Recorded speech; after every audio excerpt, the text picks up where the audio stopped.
ఆ డబ్బులు పెట్టుకుంటే అండి ఆ కార్యాలయాలు ప్రభుత్వ కార్యాలయాలు లీజుకి ఏదో దొంగ లీజులు రాయించేసుకుంటే కంటే ఆ డబ్బులు పెడితే విలేజ్లో మంచి రోడ్లు మంచి సౌకర్యాలు వచ్చాయండి. అతను వేసింది ఎక్కడ వేసాడండి?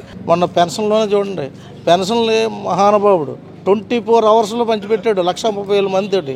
మా గ్రామంలో కాకినాడలో ఉన్న చీడి గ్రామంలో 44 మంది వాలంటీర్లు 5 రోజులు పంచిపెట్టేవారు. అదే 24 అవర్స్ కూడా 18 గంటల్లో మొత్తం పెన్షన్లన్నీ కూడా పంపిణీ చేయడం జరిగింది.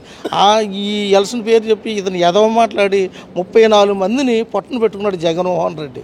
ఆ పెన్షన్లు మళ్ళీ పైగా చంద్రబాబు నాయుడు ఎలా చేశాడని చెప్పడం. అలాగే ఏదైనా సరే అండి, ఒక నిజనున్న నాయకుడు 2020 ఎలాగన్నాడో మళ్ళీ 5 సంవత్సరాల్లో ఈ అమరావతి అవనివ్వండి, పోలవరం ప్రాజెక్ట్ అవనివ్వండి, నిరుద్యోగ నిరుద్యోగముత అవనివ్వండి.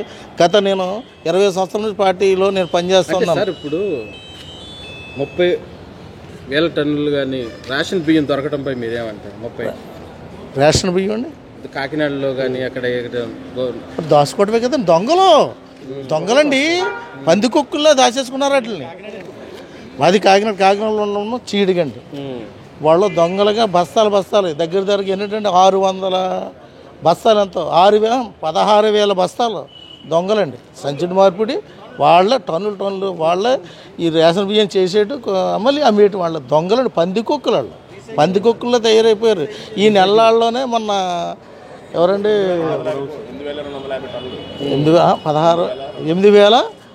8,250 టన్నులు ఆయన ఎవరండి ఆయన పేరు దోర్పూడి చంద్రశేఖర్ రెడ్డి.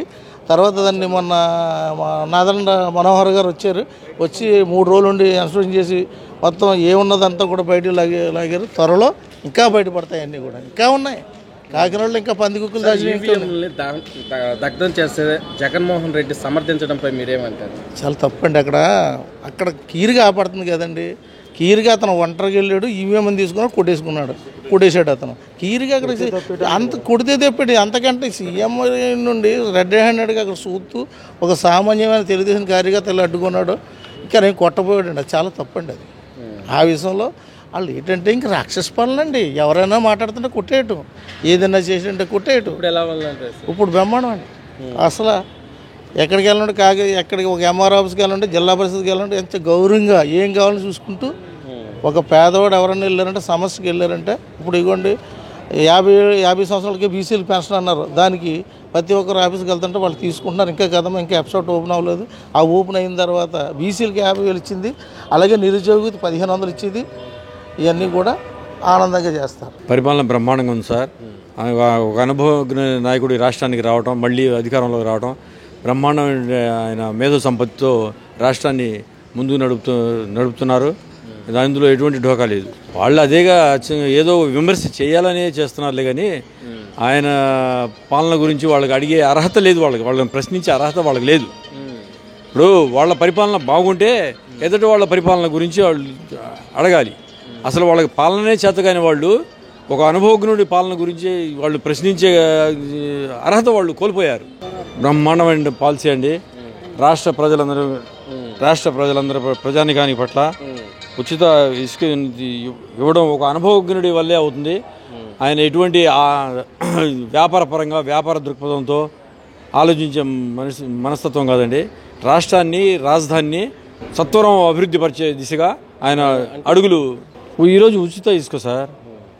అప్పుడు వ్యాపారాత్మక ధోరణితో దోపిడీ విధానాలతో ఆయన పరిపాలన చేశాడు. ఆయన దోచుకున్నాడే తప్ప అతనికి పరిపాలన చేత కాదు. ఈరోజు మన ముఖ్యమంత్రి గారు ఈయన రాష్ట్ర అభివృద్ధి ధ్యేయంగా ప్రతి అడుగు ప్రతి నిమిషం ప్రతి క్షణం రాష్ట్ర అభివృద్ధి కాంక్షించే ముఖ్యమంత్రి అండి ఈయన. ఇటువంటి ముఖ్యమంత్రి దొరకడం రాష్ట్ర ప్రజల సుకృతం. పాలన అయితే బాగుందండి. అన్ని మన ప్రాబ్లమ్స్ అన్నీ అప్లికేషన్ ద్వారా ఇచ్చినా రిసీవ్ చేసుకుంటున్నారు, అది అర్థం చేసుకుంటున్నారు, కన్సర్న్ డిపార్ట్మెంట్కి ఫార్వర్డ్ చేస్తున్నారు. అది ఏ సమస్య అయినా సరే అధికారుల దృష్టికి అయితే వెళ్తూ ఉంది. పాత ఇబ్బందులన్నీ ఒకదానికొకటి తొలగిపోతూ ఉన్నట్టు అనిపిస్తూ ఉంది. వచ్చిన నెలనారైంది ఏం చేయట్లేదు అది అదేం లేదండి. అంటే ఇంకా పరిపాలన ఇప్పుడిప్పుడే గాడిలో పడుతుంది కాబట్టి అధికారులు అందరూ మూవ్ అవుతూ ఉన్నారు కాబట్టి ఇంకా ప్రొసీజర్ అయితే స్టార్ట్ అయిపోయిందండి, అంతా బాగానే ఉంది.